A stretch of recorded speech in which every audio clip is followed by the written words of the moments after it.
आप सभी का स्वागत है वैसु क्लासेज में। और एसएससी जीडी एग्ज़ाम 2025 के लिए रिवीजन वाली जो जनरल साइंस की जो रिवीजन वाली क्लास चल रही है उसमें सभी लोग लाइक करते चलेंगे, शेयर करते चलेंगे। काफ़ी सारे क्वेश्चंस ऑलरेडी हमने डिस्कस किया है। प्लेलिस्ट की अगर बात करें तो पूरी प्लेलिस्ट की जो लिंक है इस वीडियो का डिस्क्रिप्शन में दिया हुआ है। अगर आपने प्रीवियस वीडियो नहीं देखा है तो ज़रूर देखिएगा। तो शुरुआत करते हैं इस क्लास का। ठीक है, सबसे पहला क्वेश्चन की ओर हम लोग बढ़ रहे हैं। सबसे पहला क्वेश्चन है कि मेंडलीफ की आवर्त सारणी में क्षैतिज स्तंभों को, क्षैतिज यानी हॉरिजॉन्टल को, ओरिएंटल स्तंभों को क्या कहा जाता था? तो उसको आवर्त कहा जाता था। ठीक है, वर्टिकल्स अभी भी अगर जो मॉडर्न पीरियोडिक टेबल जो है उसमें भी अगर आप देखिएगा तो एक वर्टिकल होता है, एक क्षैतिज होता है, सॉरी हॉरिजॉन्टल होता है। ठीक है, और ऊर्ध्वाधर या क्षैतिज हिंदी में बोले तो ये जो होता है वो आपका ग्रुप होता है, वर्टिकल वाला ग्रुप होता है, और ये जो क्षैतिज वाला जो है वो आपका आवर्त कहलाता है। ठीक है, टोटल नंबर ऑफ ग्रुप कितना है और पीरियड कितना है मॉडर्न पीरियोडिक टेबल में, आप लोग कमेंट करके बताइएगा।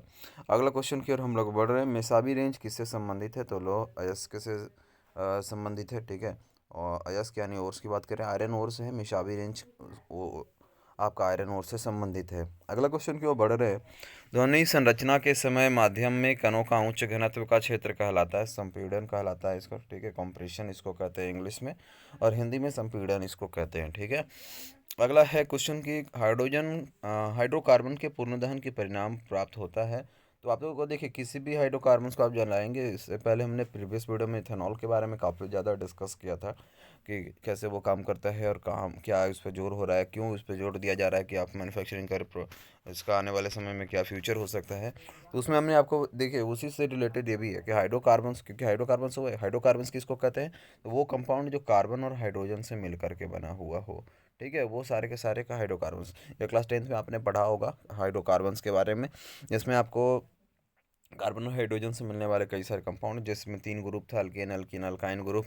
ठीक है, एल्डिहाइड ग्रुप वगैरह। तो उसमें आपने इसके बारे में इन्फॉर्मेशन लिया होगा। तो यहाँ पास जो है, आप जब भी कार्बन हाइड्रोकार्बन्स को आपको जलाएंगे, खास करके अगर आप देखें ना, मीथेन को यूज करते हैं हम लोग, बायोगैस जिसको कहा जाता है। तो मीथेन में को आप जलाएंगे क्या मिलेगा? तो CO2 और H2O जैसे आपको परिणाम स्वरूप जो है वो मिलेगा।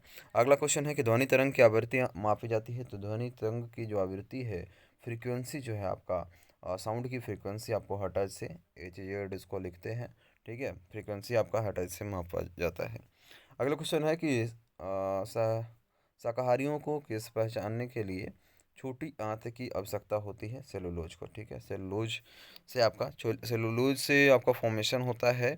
ठीक है, सेल सेल सेल वॉल का फॉर्मेशन होता है आपका यूकैरियोटिक सेल वाले जो जितने भी हैं उसमें। ठीक है, अगला क्वेश्चन है 139, जिसमें आपको आता है कि घर्षण द्वारा किए गए कार्य का क्षय नहीं होता बल्कि ऊर्जा के रूप में परिवर्तित हो जाता है। तो इसको हम लोग तापीय ऊर्जा कहते हैं। ठीक है, तापीय ऊर्जा इसको कहते हैं। ऊर्जा के कई सारे और भी रूप हैं।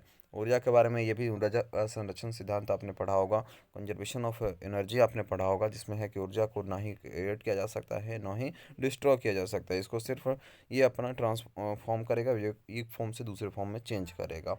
अगला क्वेश्चन है कि कानों में किसकी उपस्थिति के कारण मोड़ा जा सकता है? तो देखिए, उपास्थियों के कारण से। इसमें कान में हड्डी होता है कि नहीं होता? होता है, लेकिन इतना फ्लेक्सिबल है, लचीला होता है, इसको हम लोग उपास्थियों कहते हैं, जिसके कारण से इसे मोड़ा जा सकता है आसानी से। अगला क्वेश्चन है कि चौथे आवर्त और दूसरे समूह में मौजूद तत्व का नाम बताएं। तो वो आपका कैल्शियम है। कैल्शियम हमारे बोन्स के लिए अति आवश्यक है। कैल्शियम हमें मिलता है चूना से। ठीक है, और कैल्शियम के कई सारे कंपाउंड हैं। चूना पत्थर आपने सुना होगा, सोडा सॉरी लाइम वाटर सुना होगा, क्विक लाइम सुना होगा।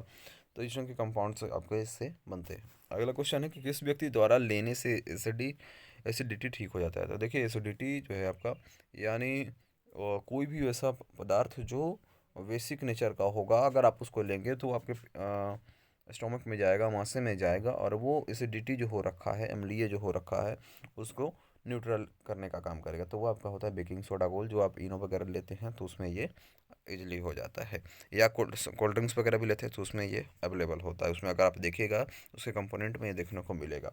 अगला क्वेश्चन है कि हाइड्रोकार्बन परिवार का प्रत्येक सदस्य पिछले सदस्य समूह के द्वारा अलग होता है। तो वो होता है मेथिलीन से। ठीक है, मेथिलीन के कारण से वो अलग होता है। अगला क्वेश्चन है कि विद्युत ऊर्जा का वाणिज्यिक इकाई क्या होता है? ये तो हमने प्रीवियस ये रिपीट हो गया ये क्वेश्चन। ठीक है, प्रीवियस वीडियो में भी हमने डिस्कस किया कि कॉमर्शियल यूनिट जो होता है इलेक्ट्रिसिटी का वो किलोवाट आवर होता है। उसमें भी एक सवाल हमने प्रीवियस में भी पूछा था कि आपका इसमें कितना जूल होता है, वो जल्द से जल्द आप लोग बताएं। ठीक है, 1 किलोवाट बराबर। अगला क्वेश्चन है कि CuSO4 into half H two O पानी में घोलने पर परिवर्तित हो जाता है। तो देखिए, CuSO4 into half H two O जो है वो आपका है plaster of Paris. Plaster of Paris जो है वो होता है, अगर आप इसमें पानी मिला देंगे और पानी मिलाएंगे तो वो जिप्सम का रूप होगा। जिप्सम का जो यूज हम लोग करते हैं तो formation of plaster of Paris के लिए भी करते हैं, और करते हैं इसका यूज हम लोग सीमेंट वगैरह बनाने में, सीमेंट फैक्ट्री वगैरह में भी इसका यूज होता है। ठीक है, आगे का क्वेश्चन को देखिए। तो अगला क्वेश्चन है कि लॉबस्टर की पूंछ और व्हेल के फाल जो है अंग का उदाहरण है। तो समरूप अंग का ये उदाहरण है, लॉबस्टर की पूंछ और व्हेल का, ये सभी समुद्री जीव है। अगला क्वेश्चन है कि स्थिर और गतिज अवस्था में परिवर्तन का प्रतिरोध कि एक वस्तु की प्रवृत्ति कहलाता है, तो जड़त्व कहलाता है। इनर्शिया जिसको हम लोग कहते हैं, तो इनर्शिया दो तरह का होता है, इनर्शिया ड्यू टू मोशन और इनर्शिया ड्यू टू रेस्ट। ठीक है, तो दो तरह का आपका होता है। तो जो रेस्ट के कारण से होता है उसको हम लोग कहते हैं इनर्शिया ड्यू टू रेस्ट, और जो मोशन के कारण से हो जाए उसको हम लोग इनर्शिया ड्यू टू मोशन कहते हैं। इसका सही एग्जांपल आपका बस वगैरह में है कि बस में आप चल रहे हैं बस के साथ में, और अचानक से ब्रेक लगाता है तो आगे की ओर झुकते हैं। तो ये सारे कुछ एग्जांपल्स इसमें हो सकते हैं। अगला क्वेश्चन है पपीता पौधा किसके द्वारा नहीं बढ़ता। तो कायिक प्रबंधन जो है अगर इसमें हो जाता है तो वो जो बढ़ना वो बंद कर देता है। ठीक है, बढ़ना बंद कर देता है। अगला क्वेश्चन है आयनिक यौगिक के गलनांक क्वथनांक होते हैं। तो देखिए, कोई भी जो आयोनिक कंपाउंड होता है, दो तरह के कंपाउंड हमने आपको डिस्कस किया प्रीवियस वीडियो में, आयोनिक कंपाउंड और कोवैलेंट कंपाउंड। तो आयोनिक कंपाउंड का जो मेल्टिंग पॉइंट होगा, क्वथनांक और गलनांक की बात करें तो मेल्टिंग पॉइंट और बॉइलिंग पॉइंट, ये दोनों का दोनों जो आयोनिक कंपाउंड का होगा वो हाई होगा। ठीक है, अगला क्वेश्चन है Al2O3। ठीक है, अल्मोनियम ऑक्साइड कैसा है, तो भयधर्मी ऑक्साइड है। ये एसिड के साथ में भी रिएक्ट करेगा और बेस के साथ में भी रिएक्ट करेगा। ऐसे कंपाउंड को हम लोग उभयधर्मी ऑक्साइड कहते हैं। और अगला क्वेश्चन है किसी ऑब्जेक्ट का नियत रहता है यानी कांस्टेंट रहता है, जब स्थान बदलने पर भी नहीं बदलता। तो यस, द्रव्यमान अगर उसका कहीं पास भी जा रहा है वो उसका द्रव्यमान सेम कांस्टेंट रहेगा, तो ऑब्जेक्ट को हम लोग कहेंगे कि वो कांस्टेंट है। ठीक है, अगला क्वेश्चन है कि कोशिका विभाजन में सक्षम है, तो विभाजोत्तक उत्तक जो होता है, ठीक है, विभाजोत्तक उत्तक जो होता है वो सक्षम है, बाद बाकी नहीं। अगला क्वेश्चन है कि जब मेंडलिफ ने अपना काम शुरू किया था तब तत्व थे कितना, तो 63 थे। मेंडलिफ के द्वारा, डोबरनियर के द्वारा, न्यूलैंड्स के द्वारा, मोस्ले के द्वारा अलग अलग जो है पीरियोडिक टेबल का फॉर्मेशन किया गया। मॉडर्न पीरियोडिक टेबल किसके द्वारा दिया गया, आप लोग जरूर कमेंट करके बताइएगा। ठीक है, अगला क्वेश्चन है जब किसी प्रतिरक्षी बल एफ को विपरीत दिशा में लगाया जाता है तो दो दिशाओं के बीच होगा कौन कितना, तो 180 डिग्री का होगा। ठीक है, एक बल इधर लगा रहे हैं उसके विपरीत दिशा में फिर लग रहा है।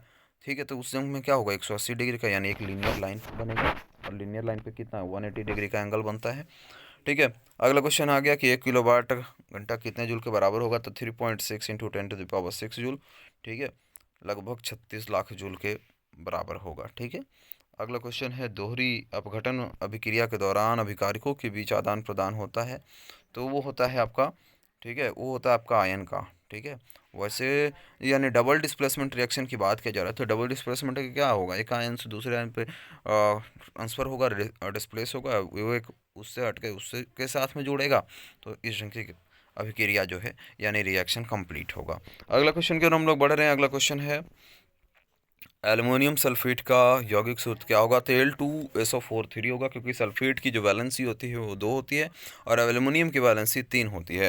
एल्युमिनियम की वैलेंसी 3 होने के पीछे रीज़न क्या है कि जब आप इसको सेल में अरेंज करेंगे तो सबसे पहला सेल 8 लेगा, दूसरा सेल पहला सेल 2 लेगा, दूसरा सेल 8 लेगा, और तीसरा सेल में आपका 3 इलेक्ट्रॉन है, जो कि 3 इलेक्ट्रॉन ना ऑक्टेट कंप्लीट कर पाएगा ना ऑक्टेट कंप्लीट कर पाएगा।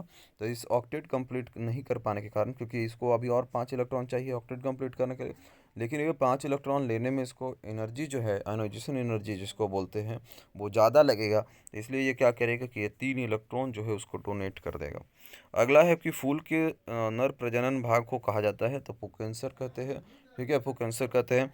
अगला है कि 1 पिकोमीटर बराबर क्या होता है। तो देखिए पूरा एक टेबल है, एटो, फेमटो, पिको, नैनो, माइक्रो, मिली, सेंटी, ऐसे करके पूरा टेबल है। तो उसमें अगर आप देखिएगा पिको का, तो पिको का 10⁻⁻12 दो क्वेश्चन इसमें पूछा जाता है, पिको का और एक माइक्रो का भी पूछा। तो माइक्रो का 10⁻⁻6 होता है और पिको के लिए 10⁻12 होता है।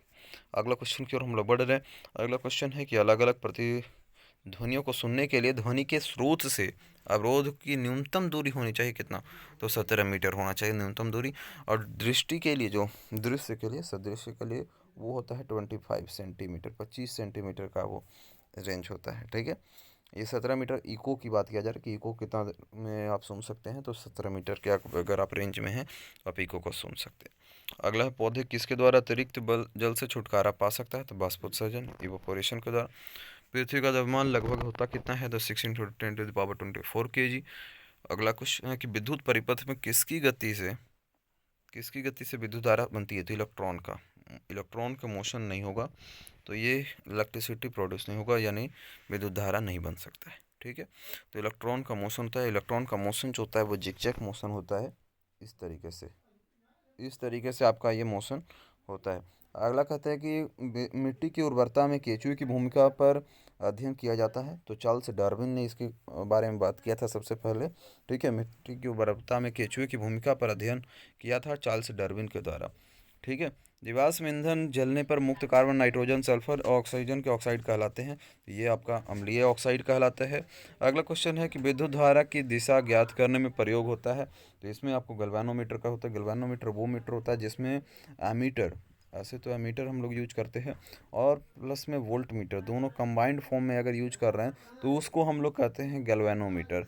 ठीक है, गैल्वेनोमीटर का यूज किया जाता है विद्युत में धारा को मेजरमेंट करने के लिए। कई सारे आप इलेक्ट्रॉनिक अप्लायंसेज में देखे होंगे कि गैल्वेनोमीटर का यूज किया जाता है। अगला क्वेश्चन है कि दो अस्थियां एक दूसरे से अन्य संयोजी ऊतक द्वारा जुड़ी हो सकती है, जिसे कहते हैं तो स्नायु कहते हैं। अगला क्वेश्चन है कि ओडोमीटर का प्रयोग क्या है। तो दूरी मापने के लिए। ये काफ़ी बार मोस्ट रिपीटेड क्वेश्चन है ये। ठीक है, अगला, इससे बाद हम आगे की ओर बढ़ेंगे अगला क्वेश्चन की ओर। अगला क्वेश्चन है इस तरीके से। इसमें साफ तौर पर देखिएगा कि इथेनॉल को इथेन में परिवर्तित करने के लिए डिहाइड्रेटिंग एजेंट के रूप में प्रयोग किया जाता है। तो सांद्र सल्फ्यूरिक एसिड का। ठीक है, इथेनॉल को अगर इथेन बनाना है तो उसमें डिहाइड्रेट करने के लिए उसको जो है सल्फ्यूरिक एसिड का, यानी H2SO4 का यूज किया जाता है। ठीक है, अगला है कि आयरन ऑक्साइड का रासायनिक क्या होता है। Ferric oxide. इसके बारे में पहले भी बात की है, Fe2O3। ठीक है, अगला क्वेश्चन है कि 35, 53 और 85 की परमाणु संख्या के तत्व क्या होंगे। ये हैलोजन समूह के। ठीक है, जिसमें आपका हाइड्रोजन भी आता है, सॉरी, क्लोरीन आता है, ब्रोमीन आता है, फ्लोरीन आता है, फ्लोरीन, क्लोरीन, ब्रोमीन, आयोडीन, ये सारे के सारे ग्रुप नंबर 17 में। और ग्रुप नंबर 17 जो कि हैलोजन ग्रुप के नाम से भी जाना जाता है। जनरली जब भी कंपाउंड बनाएगा तो वो सॉल्टी होगा। ठीक है, सोल्ट होगा। अगला क्वेश्चन है कि घर्षण बल किस दिशा में कार्य करता है। तो घर्षण बल हमेशा जो है जिस दिशा में बल लग रहा है, फोर्स लग रहा है, उसके विपरीत दिशा में, फ्रिक्शन फोर्स की बात किया जा रहा है तो फ्रिक्शन फोर्स हमेशा अपोजिट डायरेक्शन में लगेगा। ठीक है, अगला क्वेश्चन है कि गर्भाशय में भ्रूण को पोषण प्रदान कौन करता है, कौन सा ऊतक। तो प्लेसेंटा ऊतक जो होता है, टिश्यू जो होता है, प्लेसेंटा और टिश्यू, वो आपको प्रोवाइड करवाता है न्यूट्रिएंट्स भ्रूण को। ठीक है, अगला क्वेश्चन है हाइड्रा में प्रजनन हो सकता है। तो मुकुलन द्वारा, जिसको बडिंग कहा जाता है ना। हाइड्रा में यहाँ पास मुकुलन द्वारा होगा। अगला क्वेश्चन है किसी वस्तु को मुख्य फोकस पर रखने पर भी अभिसारी दर्पण द्वारा निर्मित प्रतिबिंब का आकार होता है। तो अत्यधिक आवर्धित होता है। ठीक है, और उसके बाद लास्ट 3 क्वेश्चन है।